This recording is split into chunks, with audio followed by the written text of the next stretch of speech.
Hello, everybody. I hope you are all well and enjoying the sunshine that is at my house today. I hope it's sunshining at your house today as well.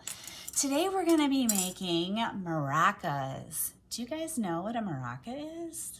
A maraca is traditionally, it's a gourd, like a squash that is dried, and either the seeds inside make it rattle, or it's filled with beans or rice or small pebbles to make it rattle, and then they attach a like a handle to it as well. But the things you're going to need today to start the maraca, this is going to be a two-part video. So this first one, we're going to make the base of the maraca, and then next week we're going to paper mache it so it looks like a real maraca with a gourd, from a gourd.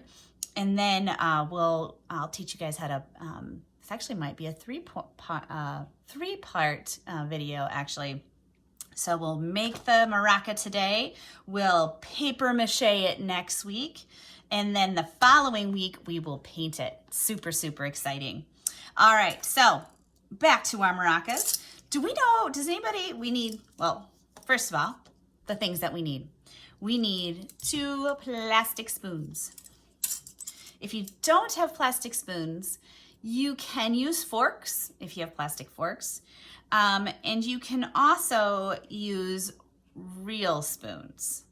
Now, here is my only if. You can only use real spoons if your mom says it's okay. I'd recommend using like really old spoons that you're not using, or what have you. But really, if you have those plastic spoons, they're the best ones, because these spoons are gonna stay in your maraca. So yeah, check with your mom if you don't have spoons. The other thing that you could possibly use as well are chopsticks. You'd need 4 of those, or possibly, I'm trying to think, maybe the bamboo skewers. If you use like 3 or 4 of those, you'd have to really play with it though to make that happen. All right, so 2 plastic spoons, an Easter egg. We just had Easter. I'm sure you guys have these at your house. If not, from this year, maybe from last year, or any kind of container that has that is round and that can be sealed. All right.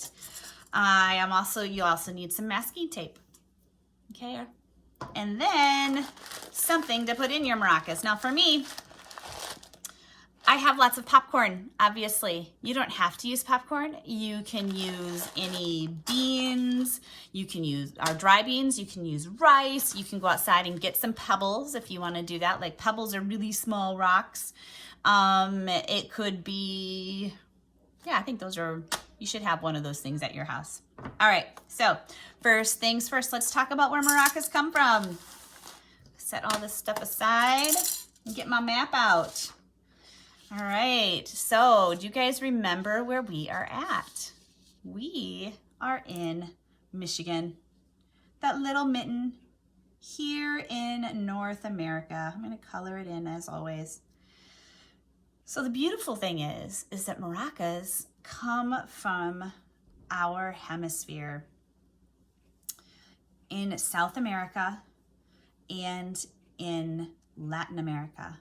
So we're not really sure about the actual origin of the maraca. There's a couple of different ideas. So there are some native people that lived in Brazil and still live in Brazil, which is this huge monster-sized country here in South America. Color that in.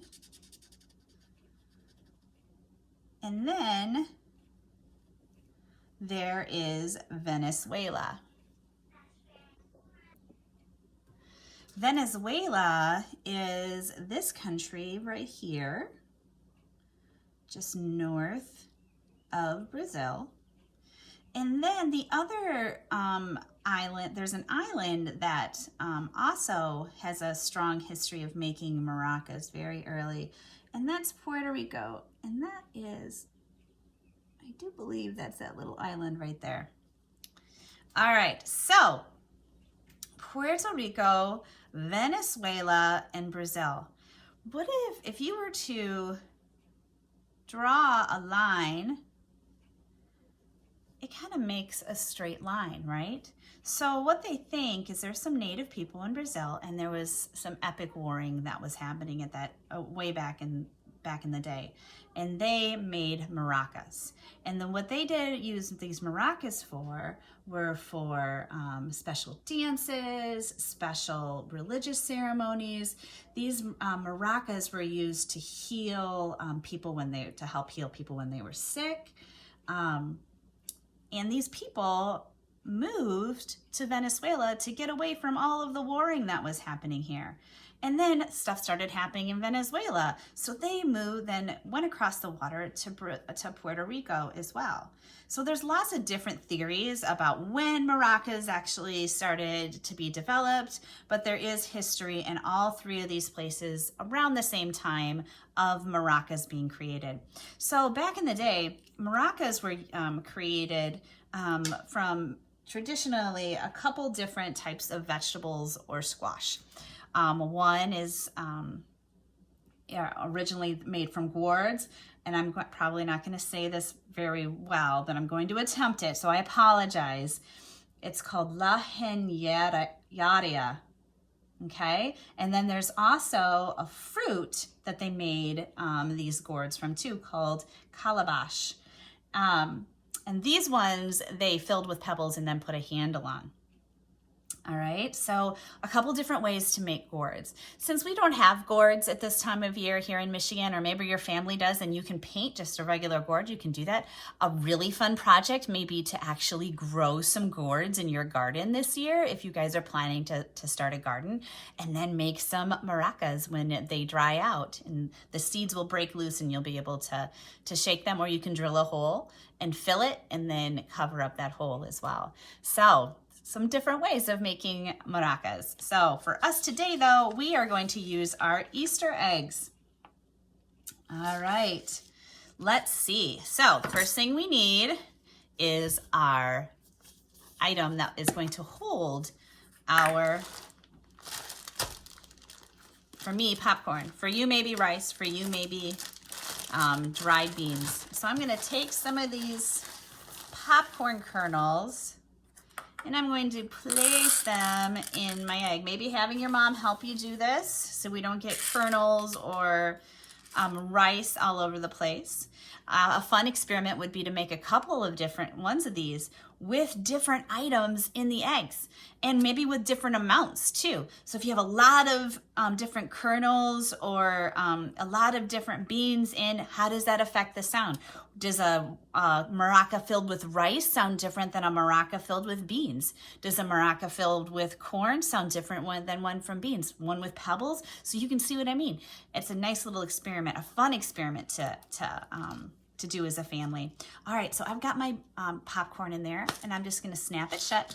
Then I'm gonna grab my masking tape. I'm gonna find the end. This is the hard part, right guys? Finding the end of your tape. Oh, I think that's it. There we go. And I'm going to tape this shut because I don't want my beans, or my corn rather, to fall all over the place.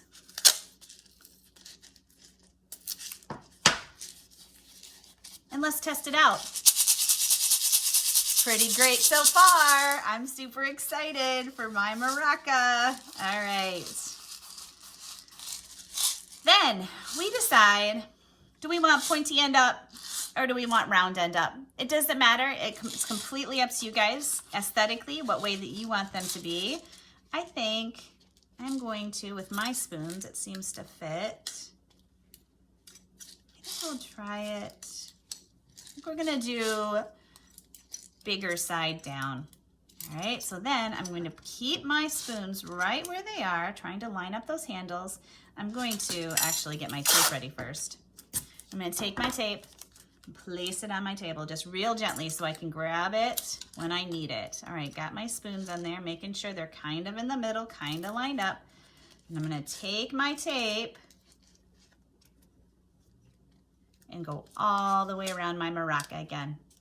Then I'm going to do a really good job of smoothing out my tape, because we want it, when we do our paper mache next week,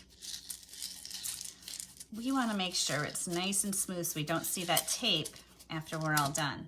All right, now we're going to come and we're going to do our handle.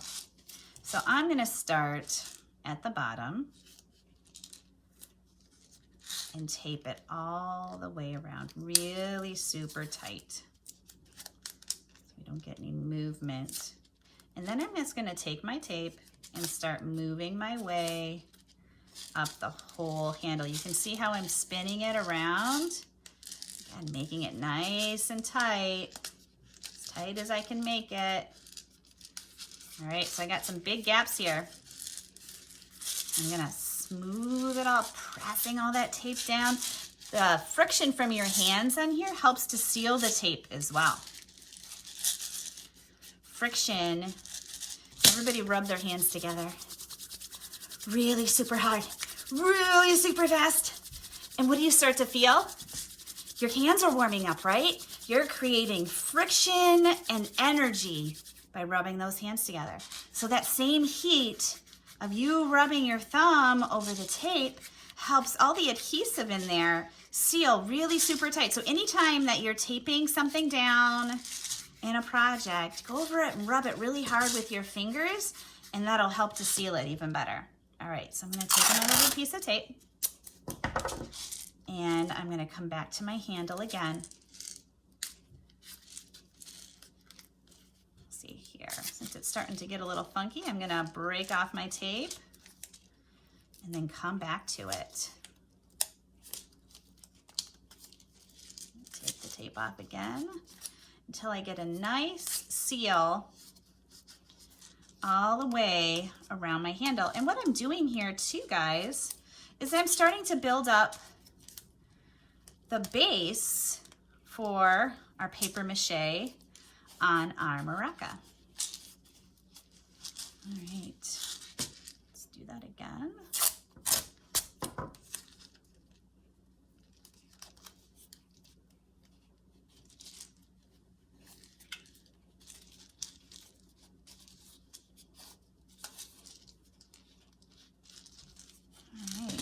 I'll do a little bit more tape on our handle, really just give it, make it really super strong, and start to build up some more of that thickness. So again, I'm gonna keep tearing it. As soon as it starts to aim off away from the handle, I tear it off and then I come right back to it, and same thing, tear it off. See, mine got all kind of messed up here. I'm just gonna pull it apart so I can still use that tape. Now, masking tape is kind of important. I tried this with like regular tape that you would use to send a package, and the water really, the wetness from the paper mache really affected it. It just didn't stick as well. It was not as nice of a project in the end. So if you can, use masking tape. It worked, but it was, it just wasn't quite as nice. All right, so I'm gonna start coming up my handle some more. You can see I even have some plastic showing through right there. And always bringing that tape and that tape down really, really good. Should work right there. All right, looking good. Come up higher on my handle now. Come all the way around.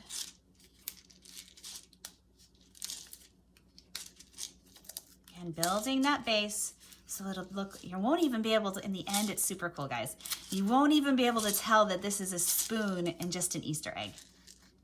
Spoons, rather, not spoon. Spoons and an Easter egg.